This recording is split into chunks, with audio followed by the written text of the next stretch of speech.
Bismillahirrahmanirrahim. Assalamualaikum warahmatullahi wabarakatuh.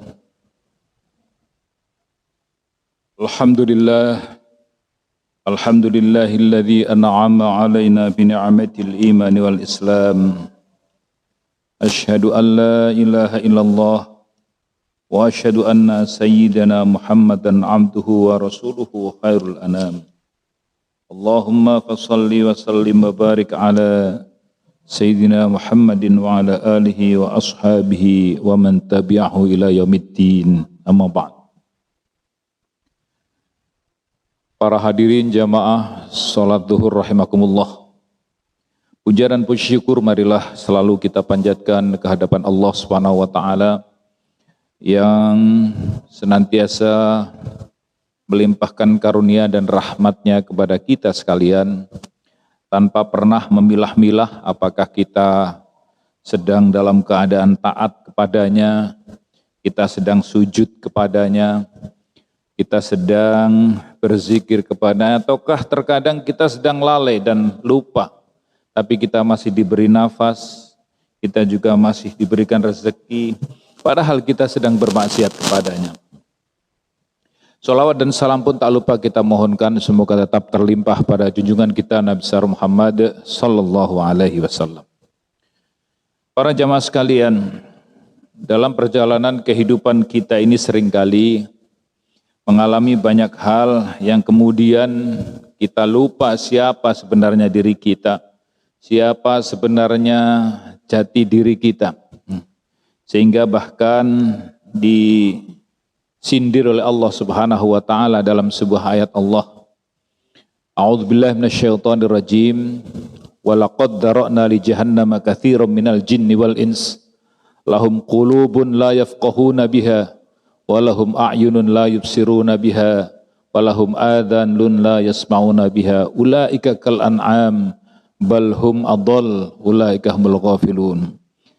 Banyak sekali manusia dan jin yang menjadi bahan bakar neraka jahanam.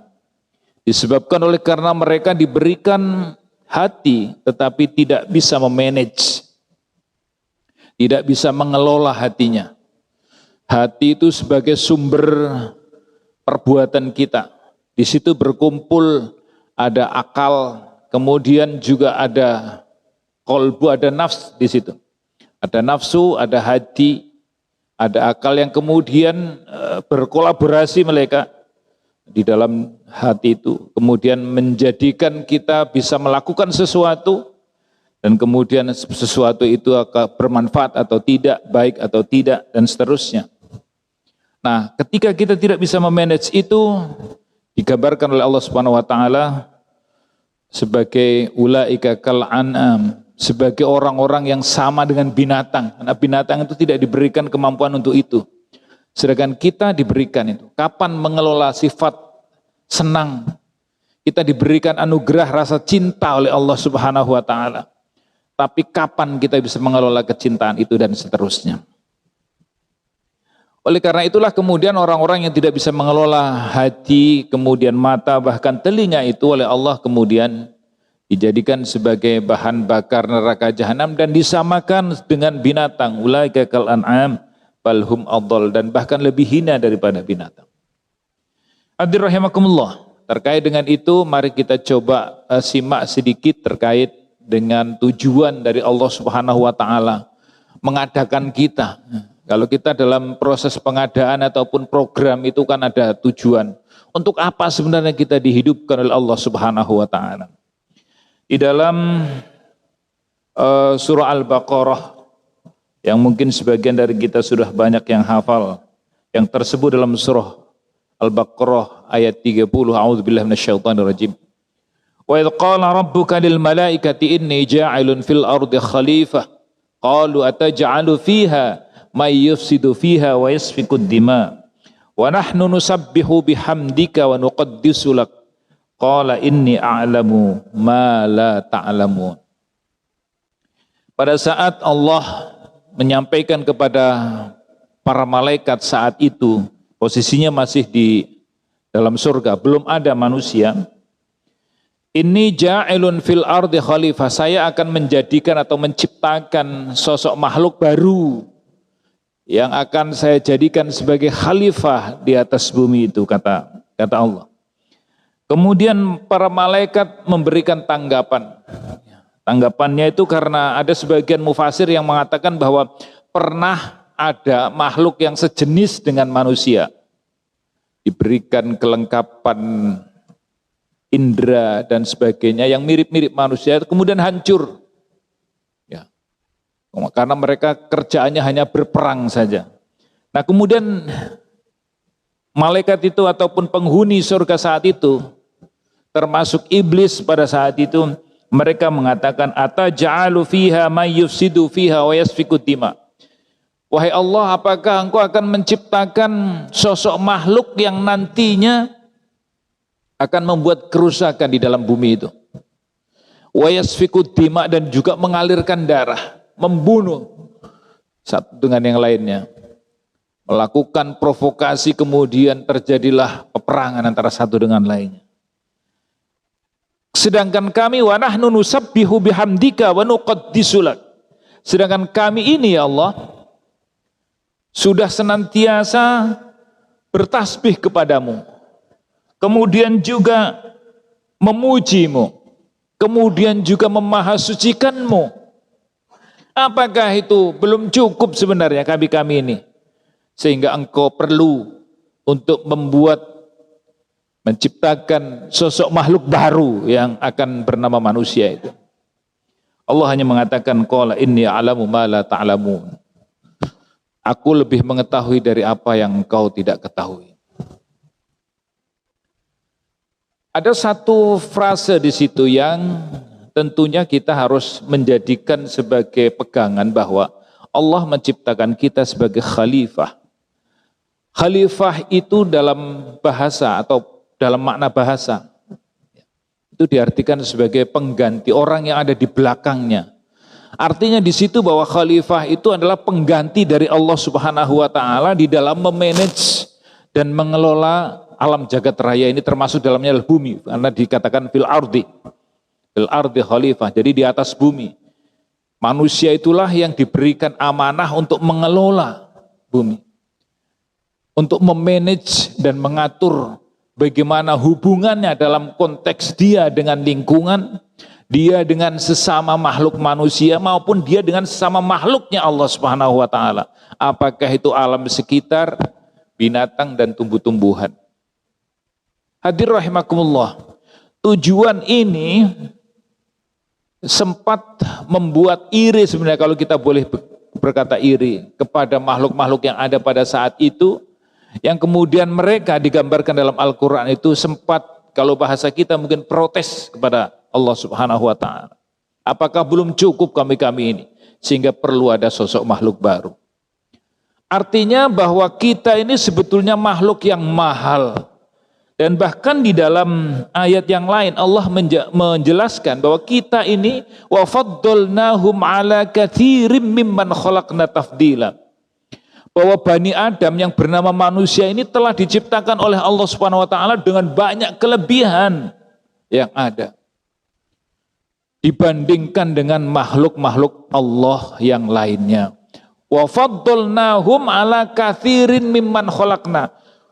Saya berikan kelebihan kepada manusia itu dibandingkan dengan makhluk-makhluk Allah yang lainnya. Artinya di sini bahwa ada konsekuensi para hadirin jamaah rahimakumullah yang melekat kepada kita agar kedudukan kita yang tinggi itu jangan sampai kemudian berubah, turun. Tadi di dalam ayat yang lain saya katakan bahwa ada sebagian manusia yang ketika dia diberikan amanah itu tidak bisa mengendalikan. Dia tidak mampu memanage hatinya. Dia gunakan rasa cinta kepada lawan jenisnya dengan membabi buta. Harusnya itu diterapkan atau dipraktekkan untuk kita beristri, kita bersuami, kemudian kita berumah tangga, dan kemudian terjadilah mawaddah di antara keduanya. Tapi enggak, rasa cinta itu kemudian disebar, diumbar begitu ugal-ugalan dan diberikan kepada siapa saja. Ini tentu tidak sesuai dengan maksud dari Allah Subhanahu wa taala menciptakan kita. Sebaliknya rasa benci, kita diperintahkan untuk membenci sesuatu yang tidak sesuai dengan norma, membenci sesuatu yang dilarang oleh Allah Subhanahu wa taala. Tapi kemudian kebencian itu diterapkan atau dipraktekkan pada justru orang-orang yang seharusnya kita kasihani. Orang-orang yang mungkin harus dibelas kasihani malah justru dibenci oleh kita. Kita tidak pernah menengok dan seterusnya. Maka berarti kedudukan kita sudah tercemar. Yang tadinya menjadi makhluk yang paling tinggi. Wa faddalnahum ala katsirin mimman khalaqna tafdila. Allah telah memberikan kelebihan bagi manusia itu menjadi tercederai oleh perilaku yang seharusnya tidak terjadi dalam diri kita.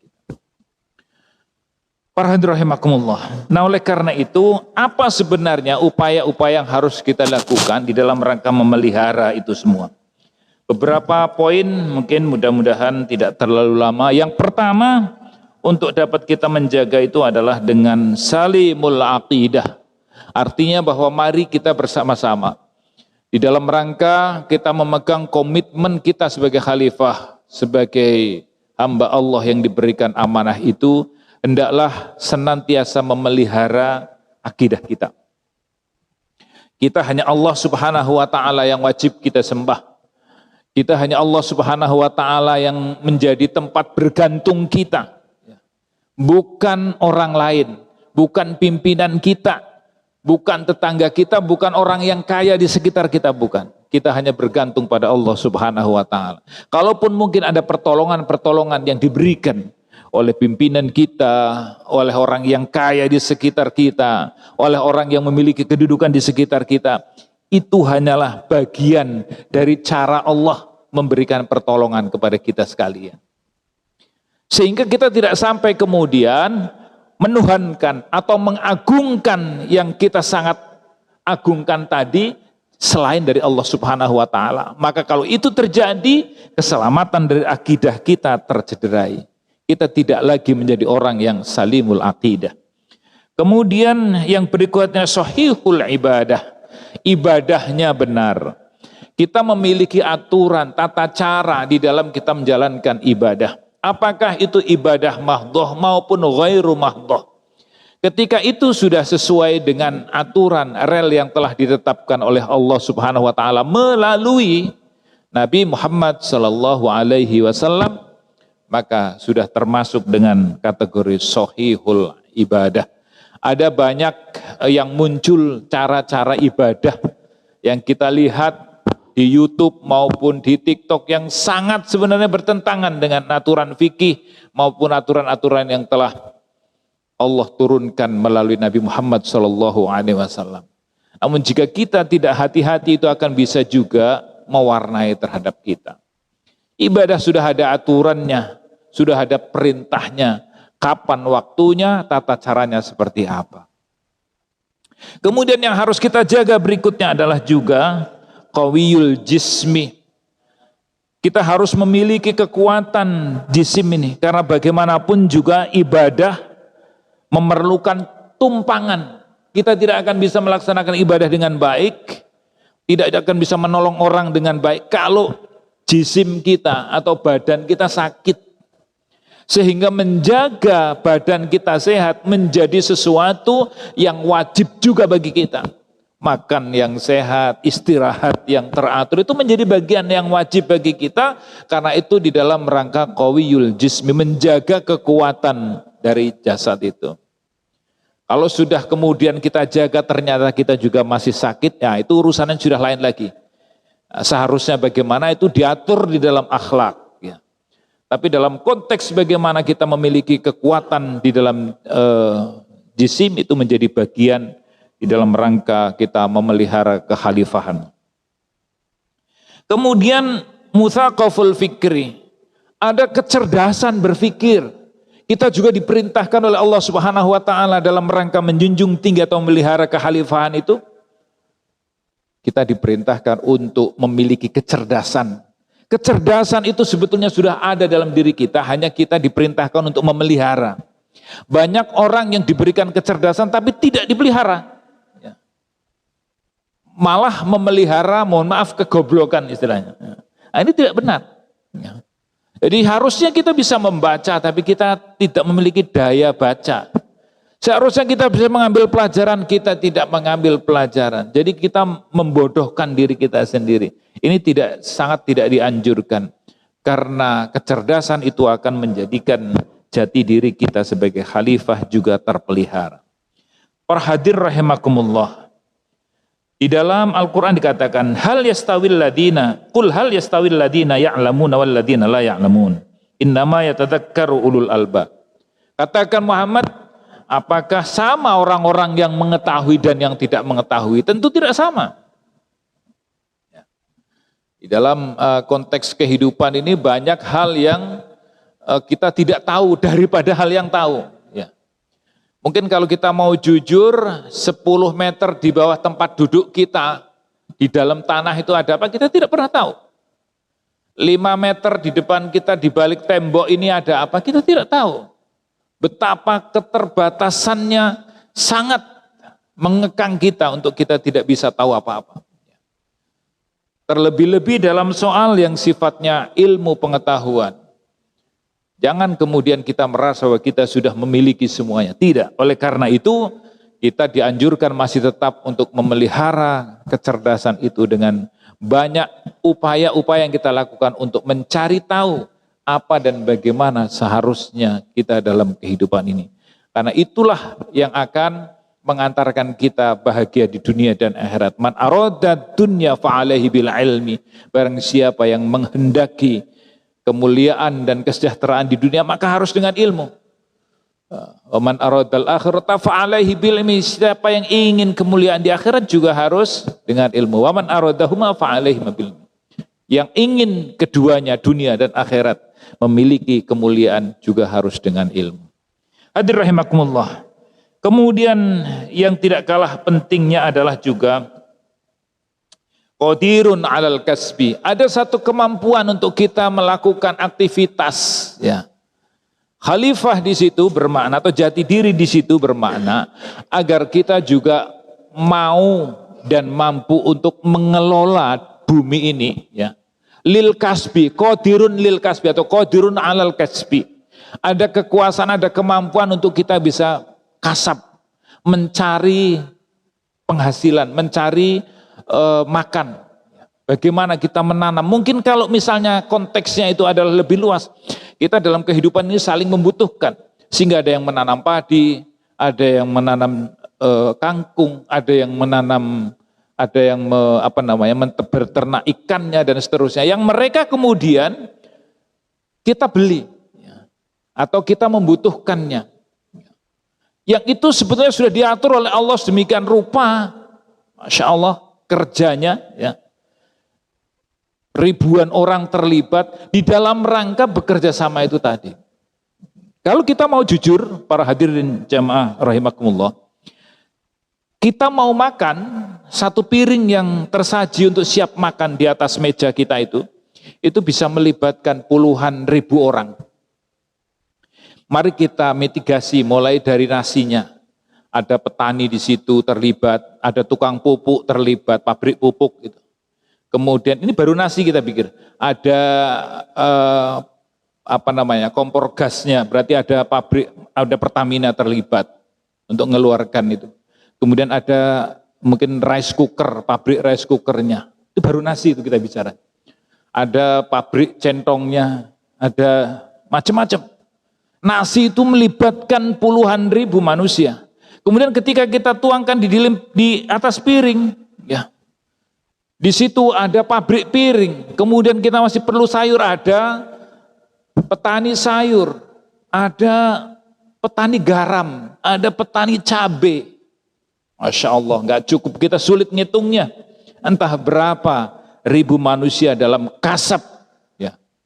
Oleh karena itu kita diperintahkan di dalam rangka menjaga jati diri kita sebagai khalifah itu agar kita juga mampu mengelola itu.